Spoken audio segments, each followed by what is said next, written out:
같이 사도신경 봉독하겠습니다. 전능하사 천지를 만드신 하나님 아버지를 내가 믿사오며 그의 아들 우리 주 예수 그리스도를 믿사오니 이는 성령으로 잉태하사 성령 마리아에게 나시고 본디오 빌라도에게 고난을 받사 십자가에 못 박혀 죽으시고 장사한 지 사흘 만에 죽은 자 가운데서 다시 살아나셨으며 하늘에 오르시어 전능하신 하나님 아버지 그냥 주시다가 저리로서 산 자 죽은 자를 심판하러 오시리라. 성령을 믿사오며 거룩한 공의와 성도의 교통과 죄를 용서받는 것과 몸의 부활과 영생을 믿습니다. 아멘. 찬송가 384장 다 같이 하시겠습니다.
이 시간에는 부의장으로 계신 서춘장 원사님 기도해 주시겠습니다.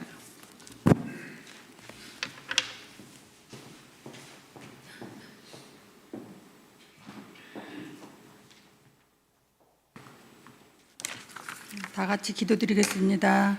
하나님 은혜 가운데 예배하게 하시니 감사합니다. 하나님 아버지의 이름이 우리 대형교회를 통하여 거룩히 여김 받으시기를 원합니다. 우리 대형교회가 지역의 영혼들을 많이 구원하는 교회 되게 하옵소서. 이 시간 윤희계 헌신 예배를 드리게 됨을 감사를 드립니다. 윤희계 회원들이 교회를 위하여 헌신하며 기도하게 하옵소서. 이 시간 김용식 목사님께서 말씀 전할 때에 많은 은혜 받게 하시고 하나님의 뜻이 후계 지역에 전파되기를 원합니다. 예수님 이름으로 기도드립니다. 아멘.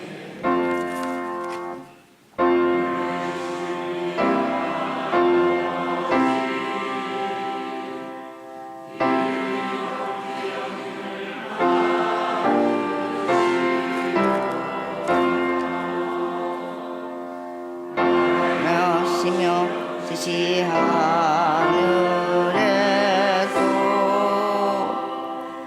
이룬 것까지 땅에서도 이루어지다.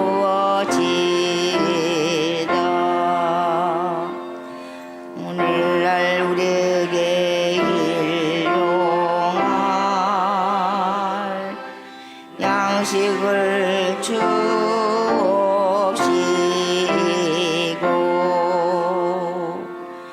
우리가 우리에게 죄 지은 자를 사하여 준 것 같이 우리의 죄를 사하여 주옵시고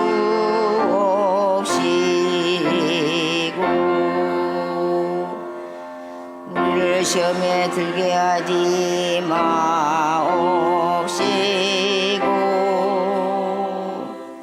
다만 악에서 구하옵소서.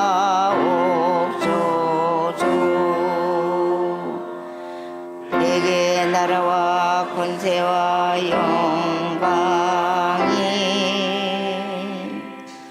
아버지께 영원히 있옵나이다.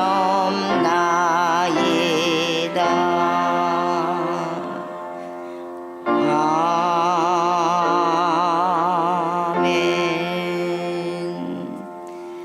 이 시간에는 김옥자 원사님 성경 봉독하시고 성경 봉독 후에 우리 윤익의 특송이 있습니다.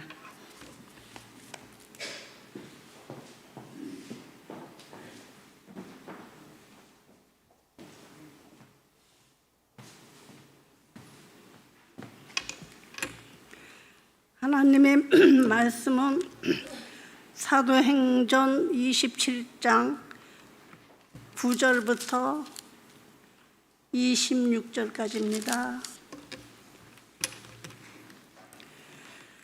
여러 날이 걸려 금식하는 절기가 이미 지났으므로 항해하기가 위태한지라 바울이 그들을 권하여 말하되 여러분이여 내가 보니 이번 항해가 화물과 배만 아니라 우리 생명에도 타격과 많은 손해를 끼치리라 하되 백부장이 선장과 선주의 말을 바울의 말보다 더 믿더라.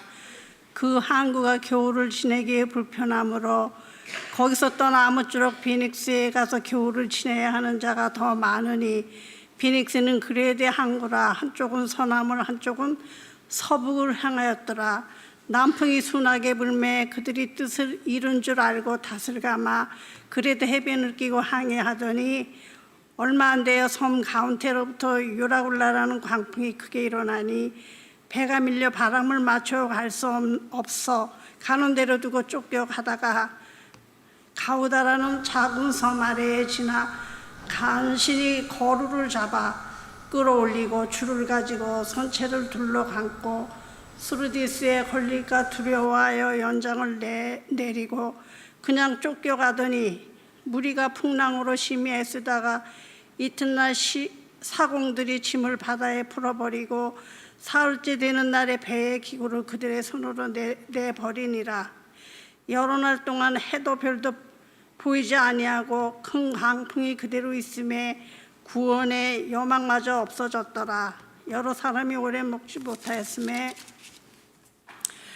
바울이 가운데 서서 말하되 여러분이여 내 말을 듣고 그레데에서 떠나지 아니하여 이 타격과 손상을 면하였더라면 좋을 뻔하였느니라. 내가 너희를 권하노니 이제는 안심하라. 너희 중 아무도 생명에는 아무런 손상이 없겠고 오직 배뿐이니라. 내가 속한 바 곧 내가 섬기는 하나님의 사자가 어젯밤에 내 곁에 서서 말하되 바울아 두려워하지 말라. 내가 가이사 앞에 서야 하겠고 또 하나님께서 너와 함께 항해하는 자를 다 내게 주셨다 하였으니 그러므로 여러분이여 안심하라. 나는 내게 말씀하신 그대로 되리라 하나님을 믿노라. 그런즉 우리가 반드시 한 섬에 걸리라 하더라. 아멘.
이 시간에는 김용식 목사님 나오셔서 풍랑 속에서 담대한 자 제목을 가지시고 말씀 전하시겠습니다.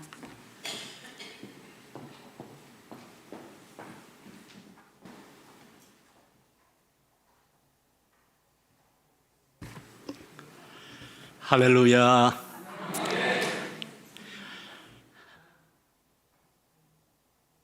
얼굴이 생각나는 분들도 있고요. 예. 30년 만에 왔습니다. 제가 대형교회 첫 발을 디딘 것은 34년 전이에요. 장로의 신학대학원 입학한 그 해에 우리 대형교회 교육전도사로 와서 청년부 맡아서 섬겼고, 또 그 다음 해에는 아동부, 중고등부 교육전도사로 3년 동안 신학교 다니면서 섬겼고요. 그 후에 또 전임전도사로 1년 2개월인가 3개월 이렇게 섬기다가 고향에 영광여중이라는 학교의 교목으로 가서 2년 동안 또 사역을 했고, 그 후에 인천제일교회 부목사로 또 가게 돼서 그 교회에서 7년 동안 부목사로 섬기다가 하나님께서 캐나다 해밀턴 연합교회 담임 목사로 이렇게 청빙이 돼서 그곳으로 옮겨가서 10년간 섬겼고요. 그 후에 토론토 온누리 연합교회가 또 이렇게 불러줘서 지금 토론토에서 13년째 목회하고 있습니다. 여러 교회를 다녀봤지만 마음이 남다릅니다. 우리 대형교회 첫사랑 같은 교회고요. 특별히 우리 한성도 목사님, 한 목사님 여기 계신 줄 알았으면 제가 진작 연락했을 텐데, 한국 들어올 때마다 한 번씩 왔을 텐데 몰랐어요. 한 목사님은 제가 장로의 신학대학원 졸업하고 세계 선교대학원에서 이제 또 공부할 때, 성경 석사과정 공부할 때 같이 공부했습니다. 그래서 우리 한 목사님 잘 알고요. 교회표가 너무 좋습니다. 본질은 깊고 영향력은 넓은 교회. 너무 좋은 의미를 담은 표를 가지셨는데, 이 표를 보면서 생각난 게 저는 꼭 한 목사님 같다, 그런 생각을 하게 됐어요. 목사님 영성이 참 깊으시고 조용하고 부드럽고, 그러면서도 이렇게 넓은 가슴을 가지고 많은 사람들을 품어주는 영성, 지성, 인격 다 겸비하신 분인데, 우리 한 목사님이 이곳에서 벌써 23년째 목회하고 계시다니까 얼마나 저도 마음이 좋은지 모르겠습니다. 좋은 교회에서 좋은 목사님과 더불어 믿음의 길을 간다는 거, 그보다 더 큰 복이 없어요. 우리 성도님들 그 복을 다 받으셨는데 이 복 마음껏 누리시기를 바랍니다. 그리고 지역사회에 또 많은 사람들에게 나누시는 복의 통로로 살아가는 우리 대형의 성도님들 다 되시기를 주님의 이름으로 축원드립니다.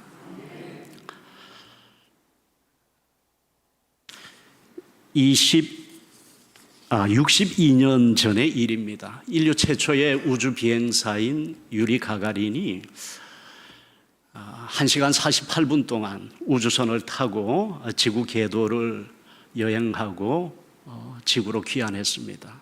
돌아와서 그가 유명한 말 했죠. 아주 문학적인 표현, 시적인 표현으로 지구는 푸른색이었습니다 라는 말을 합니다.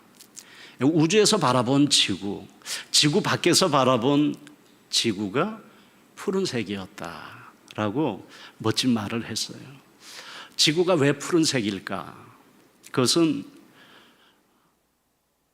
지구의 70%가 바다이기 때문에 그렇습니다. 지구의 70%가 바다니까 우주에서 지구를 보면 푸른색으로 보인다는 것이죠. 바다는 지구를 푸르게 하고 아름답게 하고 생명과 에너지를 공급해 주는, 하나님이 창조하신 피조물 가운데서 하나님의 영광이, 하나님의 능력이 가장 잘 드러나는 존재입니다. 누가 능히 바다의 깊이를 측량할 수 있겠습니까?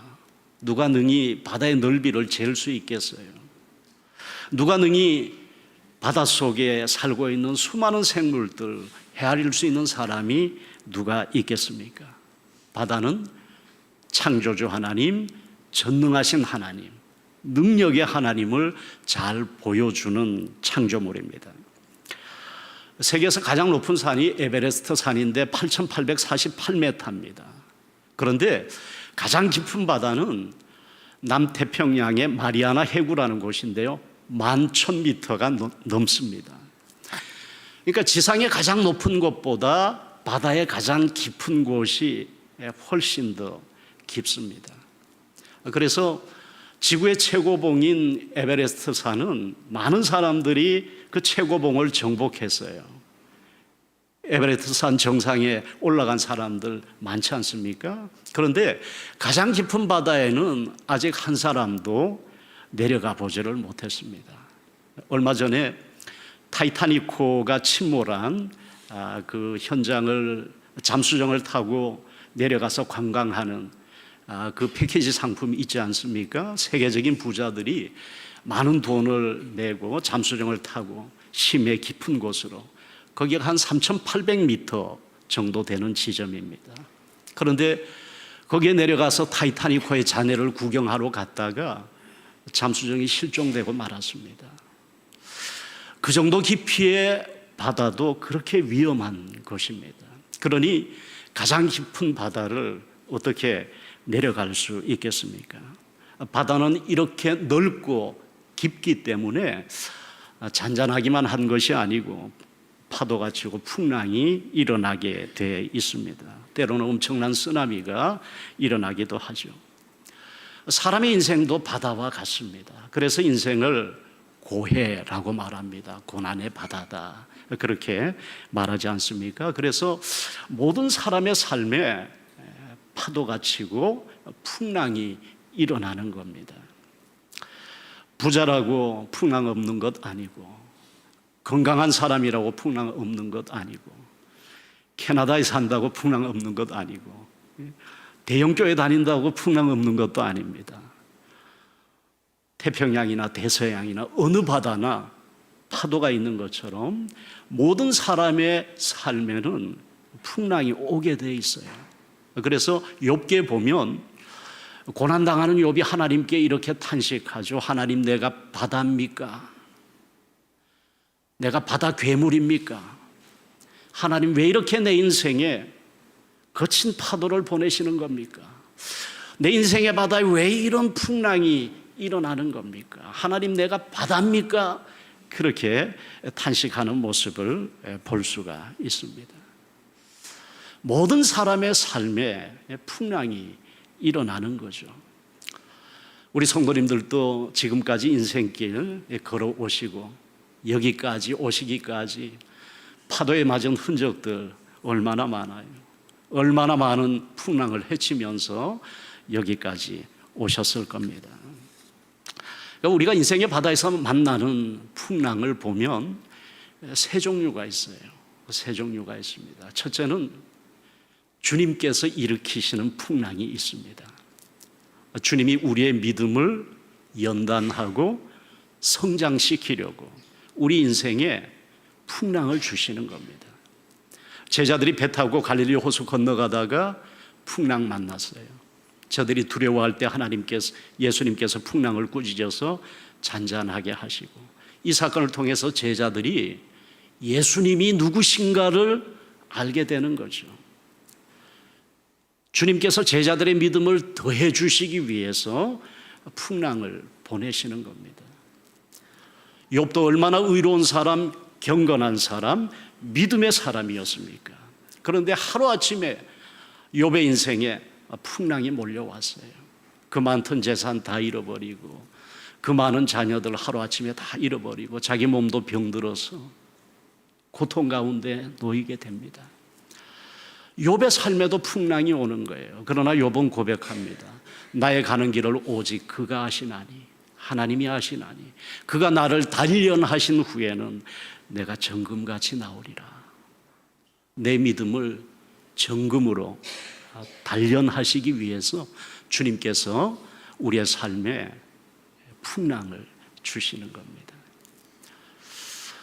제가 캐나다에서 목회하고 있으니까 캐나다 목회 이야기를 조금 하겠습니다. 제가 이제 캐나다 교회의 청빙을 받고 떠날 때 친구들이 환송해 주면서 그런 얘기 하더라고요.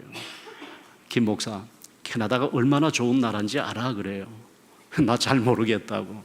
가봐야 알겠다고. 그랬더니 하나님이 본래 아브라함에게 가나안으로 가라고 명령하신 게 아니고 카나다로 가라고 그랬대. 카나다로. 캐나다가 너무 좋은 나라, 너무 좋은 땅이기 때문에 아브라함에게 좋은 땅 주려고 카나다로 가라고 그랬는데 그때 아브라함이 벌써 나이가 많았잖아요. 그래서 이 잘못 알아듣고 가나안으로 갔다. 그만큼 좋은 나라로 가니까 김 목사 가서 열심히 해. 그렇게 얘기를 했습니다. 23년 전의 일인데 가보니까 정말 좋긴 해요. 여러모로 좋은 나라인데 근데 한 번씩 이제 한국에 나오면 아닌데 싶은 생각이 드는 거예요. 모든 좋은 것은 한국에 다 있어요. 지금은 캐나다보다 한국이 훨씬 앞서갑니다. 여러 면에서 한국이 앞서가요. 아파트도 캐나다하고는 비교가 안 됩니다. 한국의 아파트가 얼마나 좋은지 몰라요. 차도요, 한국의 차들이 캐나다의 차들보다 훨씬 좋고요. 모든 좋은 것 첨단은 다 한국에 있어요. 그래서 하나님이 아브라함에게 캐나다로 가라 한 게 아니고 코리아로 가라 했는데 그런 생각이 들 정도로 한국은 좋은 것이 넘치는 나라입니다. 좋은 것이 넘치는 나라예요. 그 중에서도 제일 좋은 거 안양에 있는 대형교회, 한국에 있는 모든 좋은 것들 가운데서도 우리 대형교회가 최고인 줄로 믿습니다. 그래서 이제 캐나다에서 목회를 하는데 아무래도 이민교회다 보니까 한국교회하고는 분위기라든지 또 여러 가지 문화가 많이 달라요. 한국교회에서 행복하게 목회하다가 이민교회 가서 이렇게 목회를 하는데 너무 힘든 거예요. 참 힘들더라고요. 뭐 일일이 참 말씀드리기 어려울 정도로 힘들어요. 목회가 힘들어요. 교인들이 힘들더라고요. 그래서 제가 어떻게 돌파할 수 있을까? 어떻게 교회를 안정시키고 또 건강한 교회로 세워나갈 수 있을까? 우리 대형교회 표처럼 본질에 집중하는 수밖에 없다. 본질에 충실하는 수밖에 없다. 그래서 말씀 붙들고 열심히 기도하면서 교인들을 제자 훈련시키기 시작했습니다. 그런데 교인들이 이 훈련의 어떤 경험이라든지 이런 게 없었기 때문에 처음에는 잘 안 따라왔어요. 제자 훈련 하겠다고 하니까 참여하는 사람들도 별로 없고 그랬는데 꾸준하게 하다 보니까 이제 교인들이 호응하기 시작해서 나중에는 일주일에 제자반을 4개를 운영을 했습니다. 그래서 오전반도 하고요, 또 저녁반도 하고, 특별히 심야반이 있습니다. 심야반은 11시에 모이는 제자훈련반이에요. 11시에, 밤 11시에 모입니다. 왜냐하면 이민자들이 주로 이제 생업이 컨비니언스 스토어를 합니다. 코너 스토어라고 그러죠. 편의점을 운영하는 거예요. 편의점, 슈퍼마켓 같은 겁니다. 이 편의점을 하면 뭐 작은 구멍가게니까, 그래서 부부가 서로 맞교대하면서 아침 5시, 6시에 문 열고 밤 11시에 문 닫을 때까지 두 부부가 맞교대하면서 그렇게 가게를 운영하는 거예요. 그러니 몸도 피곤하고 시간적으로도 여유가 없고 그렇죠. 조금 가게가 크면은 헬퍼를 쓰는데 작은 가게들이 한국도 마찬가지지만 대형 몰들이 막 생기면서 코스트코라든지 뭐 할인 매장이라든지 이런 대형 매장들이 생기면서 작은 가게들은 설 자리가 없잖아요. 그러니까 헬퍼도 못 씁니다. 부부가 맞교대하면서 그렇게 힘들게 생활을 합니다. 그러니 이 제자훈련 받으러 나올 시간이 없는 거예요. 집사님 좀 훈련 받으세요 하면은 도저히 시간이 안 난다는 거예요. 그래서 그러면 가게 문 닫고 11시부터 시작하는 제자반을 시작하겠습니다. 해가지고 11시부터 제자훈련반 하겠다고 광고를 하니까 12명이 지원을 했습니다. 이분들 다 가게 하시는 분들이에요. 가게 문 닫고 피곤한 중에도 모이는 겁니다. 그렇게 해서 이제 열심히 제자훈련하고 한 새벽 2시에 마치게 되는 거죠. 그렇게 열심히 했어요. 그런데 그렇게 열심히 하다 보니까 제가 그만 탈진이 왔습니다. 영적인 탈진, 육체적인 탈진이 왔어요. 5년째 딱 되니까 탈진이 오더라고요.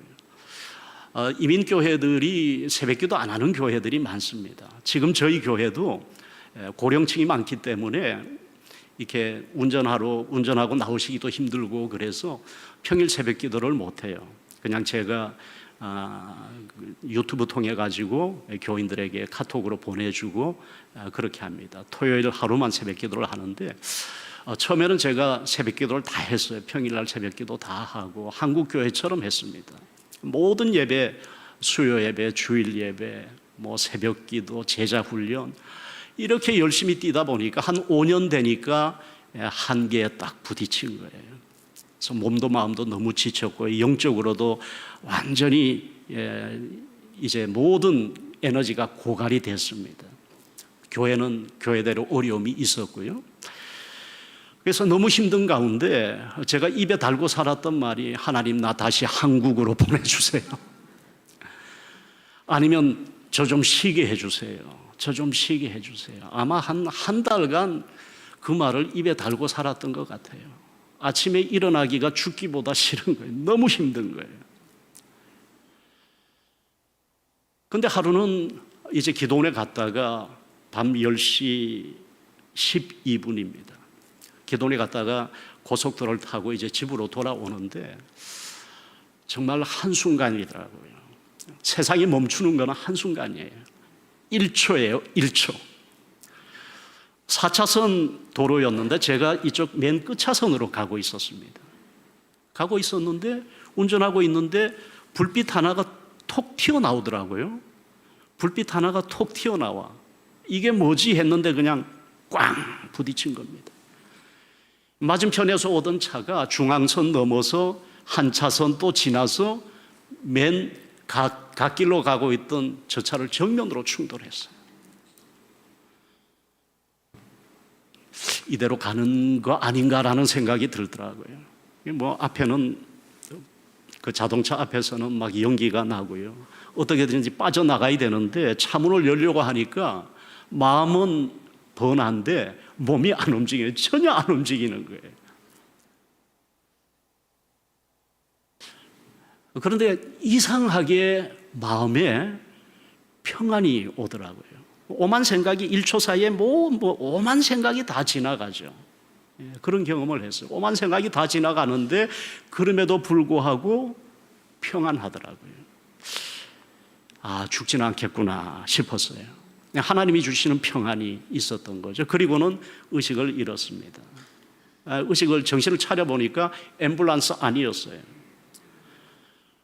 제가 느끼겠더라고요. 제가 온몸을 얼마나 떠는지 몰라요. 앰뷸런스 안에서 뭐 사정없이 떨더라고요. 아마 피를 많이 흘려서 그랬던 것 같아요. 그래서 이제 응급실에 들어가서 수술을 받고 지금 오른쪽 무릎이 완전히 깨졌습니다. 오른쪽 무릎이 완전히 크러시 돼 조각조각 나버렸어요. 그리고 이제 이쪽 쇄골뼈 부러지고 다행히 장기는 다 깨끗했고요. 집사람 얘기를 들어보니까 뭐 구멍이라는 구멍에서는 다 피가 나왔다고 그러더라고요. 살아있는 것이 기적이고 또 그렇게 이제 제가 수술을 받고 회복할 때까지 이제 6개월 걸렸는데 병원에 입원해 있었던 시간, 그 다음에 요양원에 가서 회복하는 시간, 그 다음에 휠체어 타고 또 몇 달 다니고 휠체어에서 일어나서 워커 끌고 다니고 나중에는 지팡이 짚고 다니다가 지팡이까지 이제 내려놓게 된 게 딱 6개월 걸렸습니다. 그래서 그때부터 쉬고 싶다는 얘기를 안 합니다. 제가 잘못했다가는 어떻게 되는 거 알았기 때문에 아무리 피곤해도 아무리 힘들어도 하나님 쉬게 해주세요, 이따위 소리 안 해요. 확실하게 쉬게 하시더라고요, 하나님이. 그런데 분명한 거는 정말 쉬었어요. 정말 쉬었어요. 그 회복하기까지 하나님께서 제 몸과 마음을 충분히 쉬게 하시고 회복시키시고, 그래서 그 일 후에 나중에 이제 우리 토론토에 있는 신문사하고 인터뷰하면서 제가 그랬습니다. 사고 안 나면 큰일 날 뻔했다. 사고 안 나면 큰일 날 뻔했다. 그렇게 고백했어요. 제 개인에게도 유익했고요, 교회적으로도 제가 그렇게 사고를 당하는 바람에 교인들이 한 마음이 됐어요. 목사님 위해서 기도해야지, 기도로 하나가 됐고요. 우리가 이렇게 마음이 나누어지면 안 되지, 한 마음이 돼야지, 교회 잘 섬겨야지. 그렇게 해서 온 교회가 은혜 가운데 하나 되는 역사가 일어났습니다. 여러분들도 좋아하실 거예요. 로마서 8장 28절, 하나님을 사랑하는 자 곧 그 뜻대로 부르심을 입은 자들에게는 모든 것이 합력하여 선을 이루느니라. 모든 것 속에는 좋은 일만 있는 게 아니에요. 이 모든 것 속에는 사고도 들어가 있고요, 병도 들어가 있고요, 부도도 들어가 있고요, 사람들에게 당하는 배신도 들어가 있고요.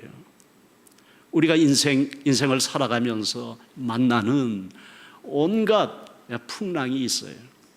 그 모든 것들을 하나님께서 능하신 손으로 버무리셔서 결국은 우리에게 선의 열매를 주시더라라는 것입니다.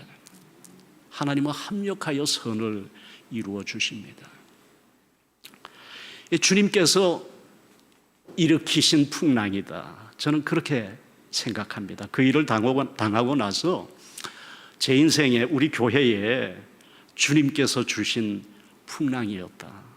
그리고 이 풍랑 인연하여서 더 빨리 갑니다. 큰 풍랑 일어나 나 쉬지 못하나, 이 풍랑 인연하여서 더 빨리 갑니다 라는 찬송처럼 풍랑 때문에 우리가 얻은 유익이 더 커요.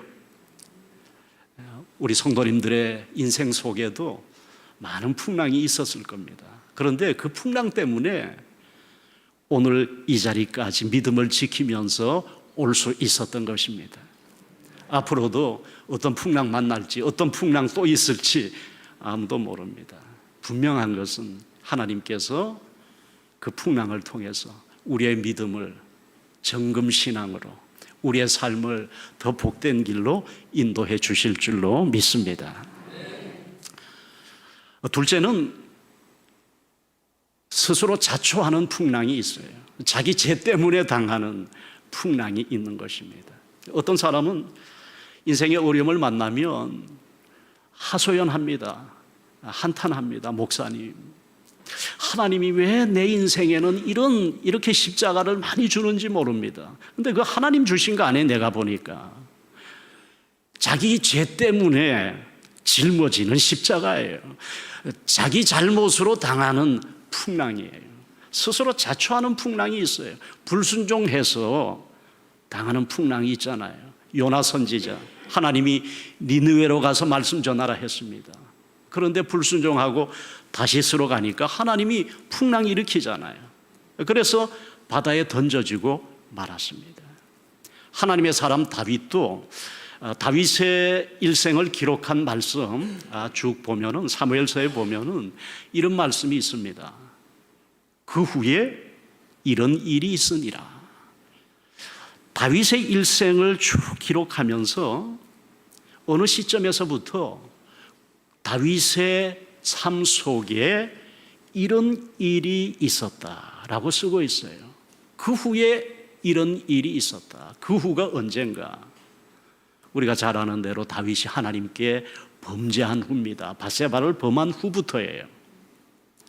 그리고 이런 일이 생기는 거예요. 이런 일은 어떤 일입니까? 다윗의 삶에 일어나는 무서운 풍랑입니다. 다윗의 많은 아들들 가운데 암논이라는 아들이 있었습니다. 이 암논이 이복 누이인 다말을 겁탈합니다. 다말의 친오빠인 압살롬이 이 사실을 알고는 암논을 죽여버려요. 그렇게 복수하지 않습니까?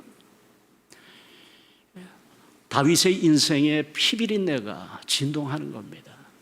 그 후에 이런 일이 있으니라. 스스로 자초하는 거예요. 스스로 자초하는 거예요. 나중에는 이 압살롬이 다윗의 목에 칼을 겨누고 반역을 일으키지 않습니까? 다윗의 삶에도 얼마나 풍랑이 많았는지 몰라요. 그러나 그 많은 풍랑을 겪었지만 다윗은 회개하고 끝까지 하나님 바라보면서 그 중심을 잃지 않았기 때문에 하나님 마음에 합한 사람으로 믿음의 승리자가 될 수 있었던 것입니다. 셋째는 다른 사람 때문에 풍랑당할 수 있어요. 다른 사람 때문에. 제가 당했던 사고도 인간적인 눈으로 보면 그놈 때문에 당했잖아. 그놈 때문에. 캐나다는 이 사회 시스템이 여러 가지로 많이 다른데요. 이런 사고 당하면 심지어 사망 사고까지도 그야말로 액시던트, 사고예요. 그 이상의 의미가 없어요. 그 사고 때문에 누군가가 죽어도 그냥 사고예요. 그냥 사고입니다. 그래서 그 사고를 낸 그 사람의 인적 사항, 그 사람이 왜 이런 사고를 냈는지 피해자인 내가 알 수 없어요. 접근할 수 없어요. 그거는 그냥 경찰이 알아서 하는 거예요. 정 필요하면 내게 알려주는데 내가 알 수 있는 길이 없어요. 그러니까 그 상대방이 마약을 했는지 술을 먹었는지 고의적으로 그랬는지 내가 알 수 없어요. 물론 경찰이 다 조사를 하죠. 조사해본 결과 피해자에게 굳이 알릴 필요가 없다라고 판단했기 때문에 알리지 않았겠지만 제 입장에서는 가서 나 괜찮다, 너 용서했다 이 말이라도 해주고 싶은데 접근할 수가 없어요. 그래서 그냥 인간적인 생각으로 하면 다른 사람 때문에 내가 당한 사고지만 저는 영적으로 해석하죠. 영적으로 받아들이죠. 주님께서 일으키신 풍랑이야. 그리고 그 풍랑을 통해서 하나님이 나를 회복시키시고 교회를 새롭게 하셔서 모든 것이 합력하여 선을 이루어 주셔서 이렇게 고백하게 되는 겁니다. 그런데 다른 사람 때문에 당하는 풍랑이 있긴 있어요. 억울한 일이죠. 여러분들도 그런 경험이 있으실 겁니다. 오늘 본문의 바울도 그렇습니다. 우리가 아는 대로 바울이 평생 가지고 있었던 꿈이 있습니다. 사역의 꿈이 있어요. 그게 뭐냐면 로마에 가서, 당시 세계의 수도인 로마에 가서 복음 전하는 거거든요. 그래서 나는 로마에 있는 너희에게도 할 수만 있으면 복음 전하기를 원한다. 내가 마게도냐와 아가이를 거쳐서 예루살렘에 갔다가 로마도 보아야 하리라. 로마도 보아야 하리라. 로마에 대한 꿈이 바울에게서는 떠나지 않았습니다. 그런데 지금 그 꿈이 이루어지고 있어요. 바울이 지금 로마로 가는 배를 타고 있거든요. 물론 가이사에게 재판받기 위해서 가는 거죠. 하나님께서 우리의 꿈을 이루시는 방법은 우리의 방법이 아니라 하나님의 방법대로 이루심을 기억하시기를 바랍니다. 내가 로마에 가고 싶어. 내 욕심을 위해서가 아니고 하나님의 복음 전하기 위해서 가고 싶어요. 하나님이 주신 꿈이에요. 그렇지 않습니까? 인간적인 야망이 아니고 하나님이 주신 꿈을 마음에 담고 기도하고 기다리는 가운데 그 길이 열린 거예요.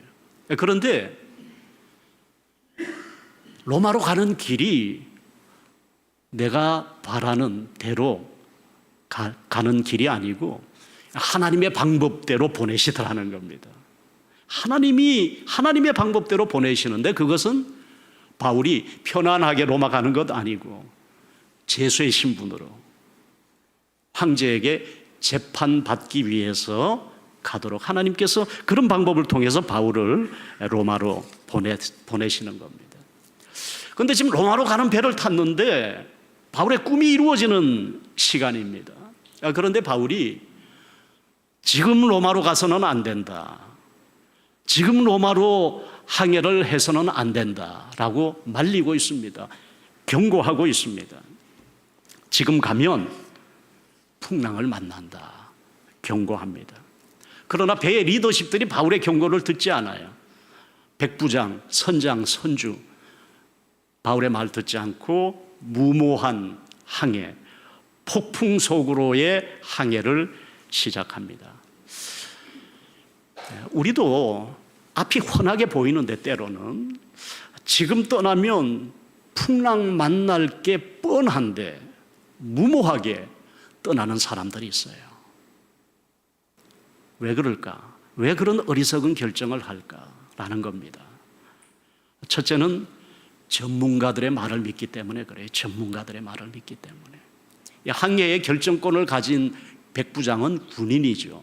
그러니까 항해에 대해서는 아는 바가 없습니다. 배에 대해서도 아는 바가 없어요. 항해 전문가는 선장과 선주입니다. 그러니 그들의 의견에 귀를 기울이는 것 당연하죠. 바울은 경고했지만 선장과 선주는 괜찮다고 했습니다. 전문가의 말을 듣고 항해를 결정한 겁니다. 우리도 세상을 살아가면서 전문가들의 도움을 필요로 할 때가 많습니다. 대형교회 제가 있을 때 모습하고는 완전히 달라졌어요. 완전히 달라졌어요. 저쪽 앞에 제가 있을 때 살았던 사택 있거든요. 그 작은 도로 옆에. 참 잊을 수 없는 기억이 있습니다. 그 사택에 살면서 집사람하고도 얘기를 했고, 또 제가 오늘 낮 예배는 박신철 목사님 저하고 같이 이 대형교회 교육전도사 같이 했던 박신철 목사님 주안교회 가서 설교하고 왔는데 주 목사님도 거기에서 살았어요. 그 사택에서 1층, 2층은 사무실이고 그랬죠. 또 사찰 집사님이 사셨던 그런 이제 그 공간이었는데 거기에서 살 때 세상에 박 목사님은 그 먼지 얘기하더라고. 도로 옆에 먼지가 방으로 얼마나 많이 들어왔는지 먼지에 대한 옛 추억의 그림자가 있었고, 저는 쥐한테 물린, 쥐가 어떻게 들어왔는지 몰라요. 근데 쥐가 들어왔어. 사택 그 방에 들어왔는데 4일 동안 못 잡았어요. 4일 동안. 그 끈끈이 있잖아요. 옛날에 끈끈이. 그걸 놓고 했는데도 못 잡았어요. 하루는 자고 있는데 제 엄지발가락을 물었어요. 그 쥐가 엄지발가락. 아이고, 그래가지고 하여튼 근데 잡을 수가 없는 거예요. 4일 만에 잡혔는데 살이 이렇게 쪘더라고요. 하여튼 그런 추억이 있습니다. 그런 추억이 있는데 이렇게 교회를 아름답게 또 단장하고 새로운 건물을 짓고 할 때 다 전문가가 설계하고 시공하고 인테리어하고 다 했을 거 아니에요? 전문가들의 도움을 받아야죠. 전문가들의 도움을 받아야 됩니다. 그럼에도 불구하고 전문가들이 많단 말이에요. 그리고 전문가들마다 의견이 다 다르단 말이에요. 그게 문제입니다. 그 분야의 전문가면 그 분야의 전문가들 의견이 다 똑같아야지. 그래야 믿고 따라갈 거 아니에요? 그런데 다 달라. 결국 전문가의 말을 듣고 판단하고 결정하는데 결국은 내 마음에 드는 말 해주는 전문가, 그 전문가의 말을 따라가게 돼 있어요. 그러니까 결국은 전문가의 말을 따른다고 하면서도 자기 생각을 따르는 겁니다. 교회 안에도 여러 분야의 전문가들이 많이 있죠. 경험 많이 가지신 분들도 있을 거고요. 그래서 어떤 일을 하려고 할 때 전문가들이 다양한 의견들을 내놓을 겁니다. 그러나 하나님께서 우리 대형교회의 영적 지도자로 마지막 최종 결정권자로 결국은 우리 한 목사님을 세우셨거든요. 그래서 목사님이 다양한 전문가들의 의견을 듣고 종합하고 하나님 말씀 펼쳐놓고 기도해서 하나님이 주시는 응답을 받고 이렇게 합시다 하면 전문가들이 많이 있을지라도 자기 의견을 내려놓고 목사님의 기도의 응답을 따라가기 때문에 오늘 이렇게 아름다운 교회가 세워지고 건강한 교회를 만들 수가 있는 것입니다. 그래서 전문가의 말이라면 진리다 이렇게 착각하는 사람들 때문에 풍랑 만나게 되는 거예요. 교인들이 좀 이상한 교인들이 있습니다. 아니 교회를 위해서 늘 기도하고 교인들을 위해서 염려하고 하는 담임 목사의 말은 우습게 알아요. 대형 교회가 아니고 저기 토론토에 있는 교인들 우습게 알아요. 기다만 안 들어요. 별로 중요하게 생각 안 해. 근데 한번 왔다가 지나가는 강사가 무슨 말 하면 그게 절대 진리야. 그냥 강사님이 말씀하시던데요, 이런 식으로 나와요. 대단히 잘못된 태도죠. 대단히 잘못된 태도입니다. 그래서 이렇게 전문가의 말을 따르다가 풍랑을 만나게 되고, 두 번째는 다수결의 의견을 따르다가, 다수의 의견을 따르다가 풍랑을 만납니다. 백부장과 선장과 선주뿐만 아니라 배에 탄 모든 사람들이 항해를 하자 그랬어요. 항해를 하자. 그래서 그들의 말을 따르다가 풍랑을 만났고요. 세 번째는 주변 환경을 의지하다가 풍랑을 만난 겁니다. 오늘 본문 13절에 보면 남풍이 순하게 불매 그들이 뜻을 이룬 줄 알고 그랬어요. 항해를 강행하려고 하는데 남풍이 순하게 불어와. 봐라, 왜 바울이 항해를 못한다고 막았느냐, 순풍이 불지 않느냐, 남풍이 불지 않느냐, 우리가 항해 잘할 수 있다. 득이한 줄 알고 항해를 시작한 겁니다. 그러나 그 남풍은 곧 무엇으로 바뀌느냐? 광풍으로 바뀌는 겁니다. 한 절 뒤 14절에 보면 그렇게 말씀하죠. 얼마 안 돼요, 유라굴로라는 광풍을 만납니다. 얼마 안 돼서 남풍, 환경 의지하고 남풍 의지하고 항해하다가 얼마 안 돼서 광풍을 만나는 거예요. 기도 없이 일을 시작해도 잘 되는 것 같아요. 내 생각대로 결정하고 일을 시작했지만 잘 되는 것 같아요. 그런데 그건 잠깐이거든요. 잠깐의 성공에 지나지 않습니다. 그래서 풍랑을 만나게 된 겁니다. 자, 이렇게 풍랑을 만나게 되니까 풍랑 만난 사람들의 삶에 어떤 일이 일어나는가? 15절 보면 배가 밀려 바람을 맞춰 갈 수 없어 가는 대로 두고 쫓겨가다가 그랬고요. 17절에도 보면 그냥 쫓겨갔다.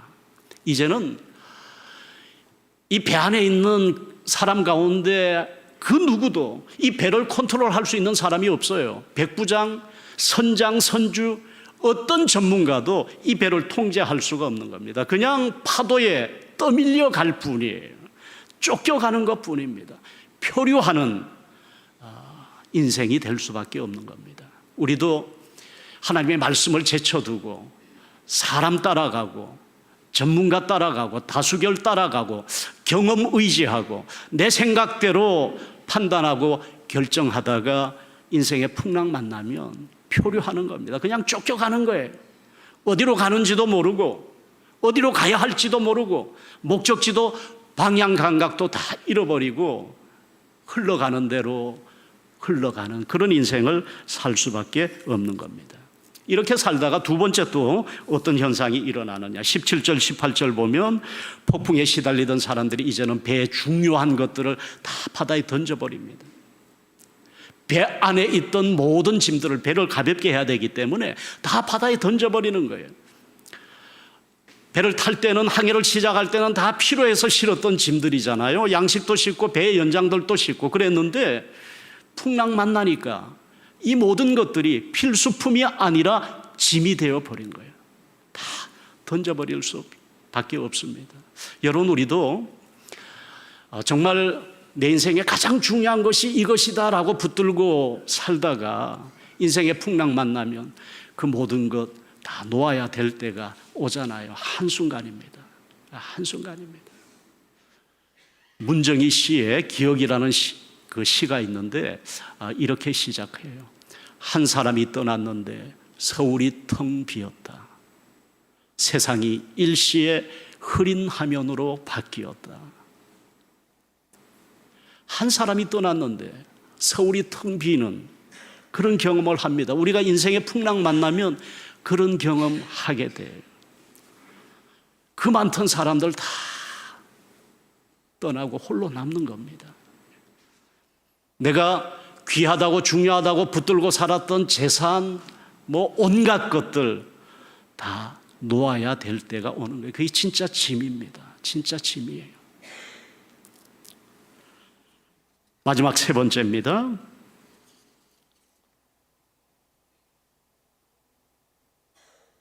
20절에 보면 여러 날 동안 해도 별도 보이지 않고 풍랑이 그대로 있으며 구원의 여망마저 다 없어졌어요. 이제는 구원의 여망마저 다 없어졌습니다. 이런 상황에 놓이게 됐어요. 그런데 이런 상황에서 한 사람이 일어나서 사람들에게 말합니다. 안심하십시오. 우리가 배도 잃어버리고 짐도 잃어버리게 되었지만 여러분들 생명은 한 사람도 다치지 않을 겁니다. 안심하십시오. 라고 말하는 사람이 있습니다. 그가 누구예요? 사도 바울이죠. 백부장이 이 말 할 수 있어요? 선장과 선주가 이 말 할 수 있습니까? 우리가 인생의 바다에서 풍랑을 만나서 구원의 여망마저 다 없어져 버렸을 때 안심하라고 말할 수 있는 사람 누가 있습니까? 믿음의 사람뿐입니다. 믿음의 사람뿐이에요. 바울이 이 말 하는 거예요. 자, 바울이 어떻게 이렇게 말할 수 있었는가? 첫째는 바울에게 하나님 임재의 신앙이 있었기 때문입니다. 23절에 보면 내가 속한 바 내가 섬기는 하나님의 사자가 어젯밤에 내 곁에 서서 말하되 그랬습니다. 내가 섬기는 나의 하나님이 어젯밤에 내 곁에 서서 내게 말씀하셨기 때문에 내가 여러분에게 말하는 겁니다. 안심하세요. 다 잃어버려도 생명에는 한 사람도 지장이 없습니다. 하나님이 말씀하셨다는 겁니다. 하나님이 어젯밤에 내 곁에 서서 말씀하셨다. 하나님 임재의 신앙입니다. 우리가 인생의 바다를 항해하면서 어떤 풍랑 만나도 하나님이 나와 함께 하심을 믿는 이 하나님 임재의 신앙을 가지고 있으면 풍랑 넉넉히 이길 줄로 믿습니다. 다윗이 내가 사망의 음침한 골짜기로 다닐지라도 해를 두려워하지 않을 것은 주께서 나와 함께 하심이라. 주님이 질병 가운데서도 사고 가운데서도 부도 가운데서도 환경은 언제든지 우리의 삶을 풍랑으로 덮치지만 그러나 하나님은 그 가운데서 변함없이 내 곁에 서서 나와 함께 계심을 믿는다면 우리는 담대할 수 있는 것입니다. 풍랑 넉넉히 이길 수 있어요. 이 믿음 꼭 가지시기를 바랍니다. 하나님이 나와 함께 계신다. 우리가 이 신앙을 분명히 가져야 됩니다. 지난 날을 돌아보면 여기까지 도와주신 에벤에셀의 하나님, 오늘이라고 하는 삶의 자리에서는 어떤 인생의 풍랑이 있을지라도 하나님이 지금 나와 함께 계신다.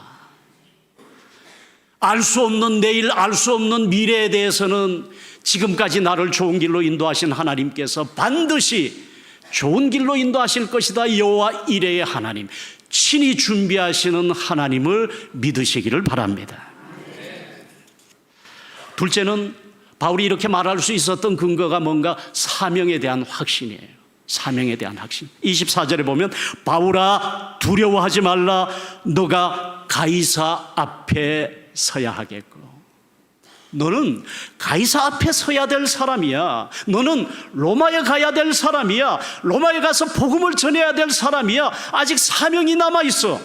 그러니까 이 풍랑 중에도 두려워하지 말라는 거예요. 아직 감당해야 될 사명이 있기 때문에 죽지 않는다는 겁니다. 여러분 인생 별거 없어요. 하나님이 나를 통해서 이루고자 하는 사명 끝나면 하나님 부르시잖아요. 끝나면 부르시죠. 누가 거역할 수 있습니까? 오늘 밤이라도 사명이 끝났으면 하나님이 부르시는 거예요. 우리는 순종합니다. 그러나 내 인생에 지금 어떤 풍랑이 일어나도 나를 통해서 이루고자 하는 하나님의 사명이 남아있는 한 나는 죽지 않습니다. 나는 이 풍랑 때문에 무너지지 않아요. 사명이 있기 때문에. 너는 가이사 앞에 서야 되니까. 가이사 앞에 서야 되니까. 이 사명에 대한 확신이 바울로 하여금 사람들에게 안심하십시오. 안심하십시오. 말할 수 있었던 것입니다. 마지막 셋째는 하나님의 약속에 대한 믿음입니다. 25절에 보면 바울이 이렇게 고백해요. 그러므로 여러분이 안심하라. 나는 내게 말씀하신 그대로 되리라고 하나님을 믿노라. 할렐루야. 나는 내게 말씀하신 그대로 되리라고 하나님을 믿습니다. 얼마나 놀라운 믿음입니까? 여러분, 우리가 하나님 말씀 좀 많이 들어요? 하나님 말씀 좀 많이 읽습니까? 그런데 안 믿어. 그러니까 의심하고 두려워하고 불안해하고 그렇게 사는 거 아니에요? 하나님께서 주시는 말씀을 살아계신 하나님이 내게 주신 말씀이니까 믿어야지. 풍랑이 여전히 그대로 있어도 나는 내게 말씀하신 대로 되리라고 하나님을 믿노라. 하나님의 말씀, 내게 말씀하시는 그 하나님의 말씀 믿는다면 우리는 풍랑 속에서도 담대할 수가 있는 것입니다. 그래서 이 사도행전 27장 44절에 보면 마침내 사람들이 다 상륙하여 구조되었다. 열나흘 동안 해도 보이지 않고 달도 보이지 않고 깜깜한 어둠 속에서 폭풍 속에서 구원의 여망마저 다 잃어버렸던 사람들이, 그 많은 사람들이 한 사람도 죽지 않고 다 상륙하여 구조가 됐습니다. 풍랑 가운데서 건짐받았습니다. 우리가 인생 속에서 만나는 어떤 풍랑도 바울이 가졌던 이 믿음 가지고 넉넉히 승리하고 인생의 경주를 믿음으로 잘 달려가고 또 잘 마칠 수 있는 우리 모든 성도님들 되시기를 주님의 이름으로 축원드립니다. 아버지 하나님 감사합니다. 사랑하는 우리 대형교회 귀하신 성도님들, 오랜만에 함께 예배하며 이 부족한 종이 말씀을 전했습니다. 주님, 바울에게 주셨던 그 담대한 신앙을 우리에게도 주시옵소서. 우리 인생에 일어나는 수많은 풍랑들, 그 풍랑들로 인해서 두려워하지 말게 하시고 절망하지 말게 하시고 이 풍랑 인연하여서 더 빨리 갑니다. 이 믿음 가지고 풍랑 속에서도 감사하고 풍랑 속에서도 찬양하고 풍랑 속에서도 기뻐할 수 있는 우리 모든 성도들 되게 하여 주시옵소서. 담대한 믿음의 길을 걸어가는 신실한 제자 되게 하여 주옵소서. 예수님 이름으로 기도드립니다. 아멘.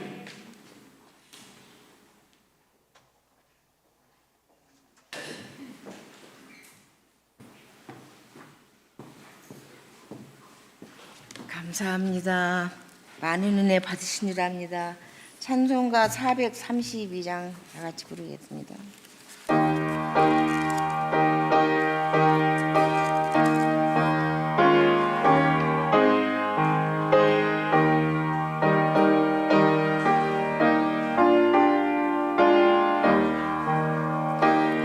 물결이 설레는 얼음바다 저 등대의 불빛도 희미하다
건너가리 나 두려움 없네 두려움 없도다 주 예수님 늘 깨어 계시도다 이 흉흉한 바다를 다 지나면 저 소망의 나라에 이르리라.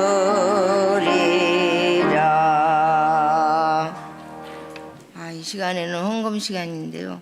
박순덕 권사님 나오셔서 헌금 기도해 주시겠습니다.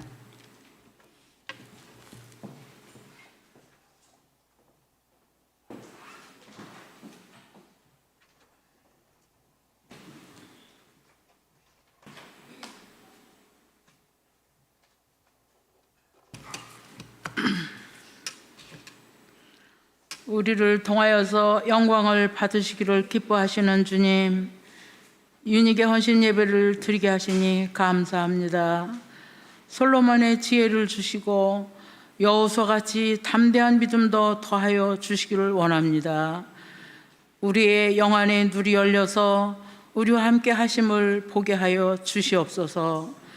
모자라는 것을 채워주시고 섬김의 자리로 불러주셔서 신실한 일꾼들 다 되게 하여 주시옵소서. 이 시간 주님 전에 물질 드렸습니다. 드려진 예물이 빛이 드러나게 하시며 더 많이 드릴 수 있는 물질도 허락하여 주시기를 원합니다. 이 모든 말씀 예수님의 이름으로 기도드렸습니다. 아멘.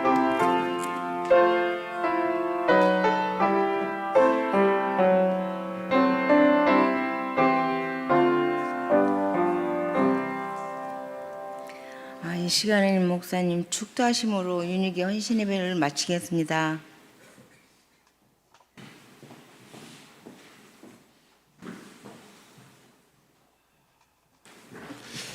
네, 오늘 저에게 오셔서 귀한 말씀 전해주신 김용식 목사님 감사드립니다. 우리 교회 김용식 장로님 계시는데 되게 다 비슷하죠? 다. 예. 외국에서 23년간 사셨는데 그래서 저는 처음에 여러분 안녕하십니까? 이렇게 하셨는데 그래도 다 우리말 그대로 잘 갖고 계시면서 말씀 잘 전해주시고 한인교회 말씀하셨지만은 쉽지 않은 그러한 상황 속에서도 아주 열심히 감당하셨던 모습들을 볼 수가 있습니다. 앞으로 목사님 사역들이 더 귀하게 또 잘 이루어질 수 있도록 같이 기도해 주시기 바라고요. 오늘 이제 축도 후에 목사님 저 뒤에 계실 테니까는 인사하시고 또 같이 교제도 해 주시면 좋겠습니다. 저도 여러분 기도해 주셔서 10일 동안 잘 은혜 가운데 다녀왔습니다. 감동이 있고 은혜가 있었습니다. 나중에 또 말씀을 드릴 수 있는 그런 시간이 될 수 있을 것이라 생각됩니다. 다른 사항들은 주보를 잘 참조해 주시면 되겠습니다. 우리 그래도 찬송 한 장 부르고 오늘 제가 이렇게 이번 일정을 통해서 제가 딱 느꼈던 마음에 확 와닿았던 찬송이 481장인데요. 이 찬송이 주시는 그런 메시지가 우리의 신앙생활이구나 하는 생각을 했습니다. 뭐 몇백 년 혹은 1000년도 넘은 그런 교회들의 역사를 보면서 우리 교회가 70년이 이제 다가오는데 우리 교회가 앞으로 100년, 200년 혹은 주님 오실 때까지 언제인지 모르지만 1000년까지 간다고 생각하면 우리의 시간이라는 것이 과연 어떤 의미일까? 또 우리 삶은 어떻게 살아야 될까 하는 생각해 보았습니다. 그래서 481장 1절은 여성이, 2절은 남성이, 그리고 간주하고 4절은 우리가 4부로 같이 찬양하시겠습니다.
이육신세 눈을 감을 때 십자가 밝히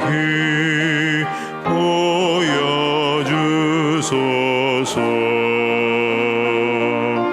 내 모든 슬픔 위로하시고 생명의 주여 함께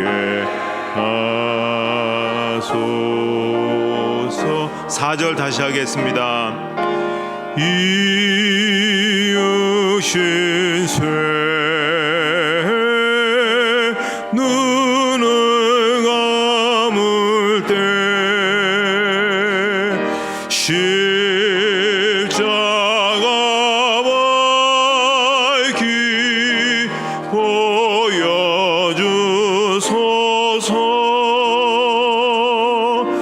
내 모든 슬픔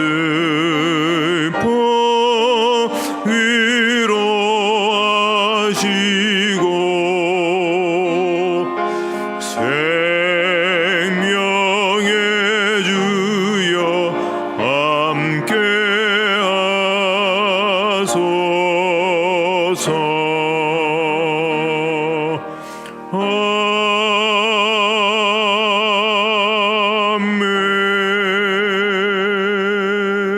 아멘.